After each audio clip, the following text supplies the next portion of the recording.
जगदानन्दकन्दाय प्रणतार्तहराय च नीलाचलनिवासाय जगन्नाथाय ते नमः।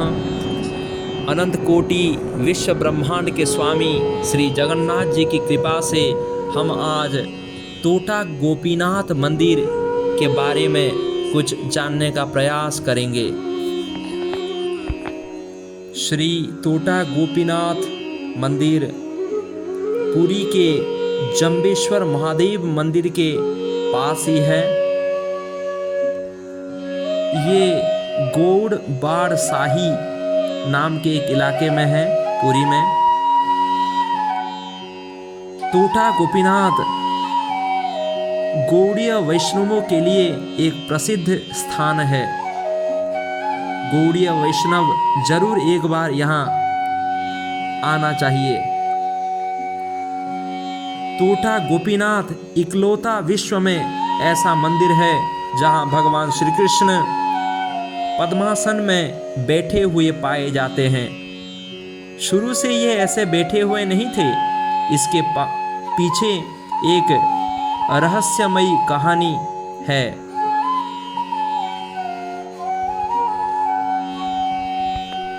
आगे हम जानेंगे कैसे त्रिभंगी छंद में खड़े हुए श्री कृष्ण जी पद्मासन में बैठ गए। श्री कृष्ण चैतन्य प्रभु नित्यानंद श्री अद्वैत गदाधर श्रीवासादि गौर भक्त वृंद।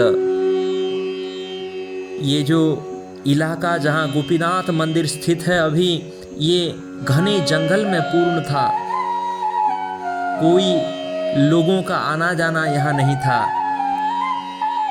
उस समय गदाधर पंडित बंगाल से यहाँ आके श्री कृष्ण जी की सेवा करने लगे और यहाँ कली पावन अवतार गौरांग महाप्रभु श्री चैतन्य महाप्रभु यहाँ नित्य गदाधर पंडित से श्रीमद् भागवत सुनने के लिए यहाँ आया करते थे।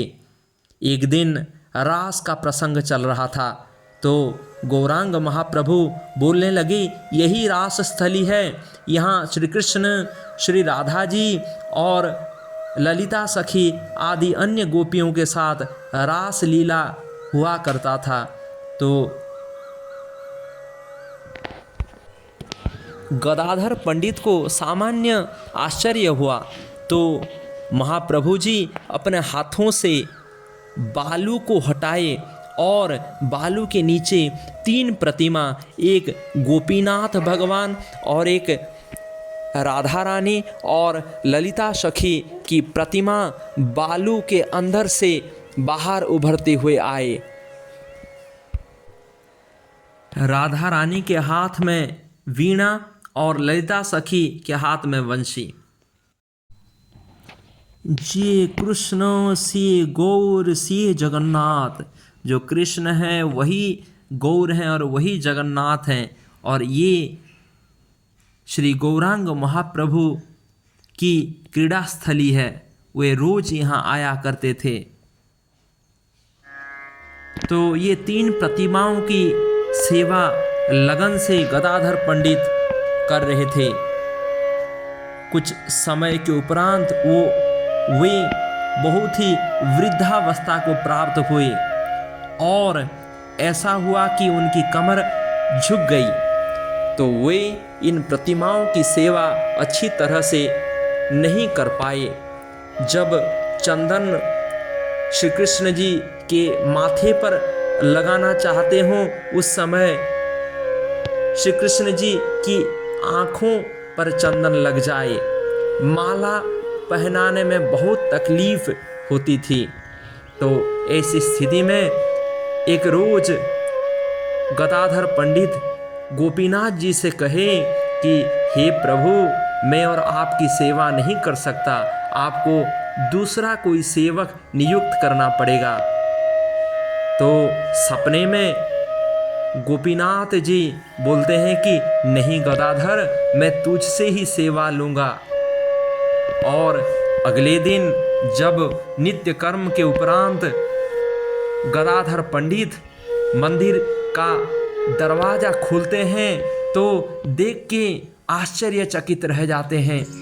भगवान श्री कृष्ण जो त्रिभंगी छंद में खड़े हुए थे वे आज पद्मासन में बैठे हुए हैं। उनको देखकर और भक्त के प्रति प्रेम को देखकर गदाधर पंडित रोने लगे, बिलख बिलख कर रोने लगे। तो ये है भक्त, पर भक्त के इच्छानुसार भगवान कैसे अपने आप को परिवर्तित कर लेते हैं। तो तब से पद्मासन में ही गोपीनाथ जी बैठे हुए हैं। सनातन हिंदू धर्म में जो प्रतिमा है, जो विग्रह है, वो पत्थर का या लकड़ी का बना नहीं होते हैं। ये साक्षात चेतना से परिपूर्ण चैतन्यमय होते हैं। और ये इस घटना से प्रमाणित हो जाता है कि खड़ी हुई भगवान गोपीनाथ कैसे पद्मासन में बैठ जाते हैं।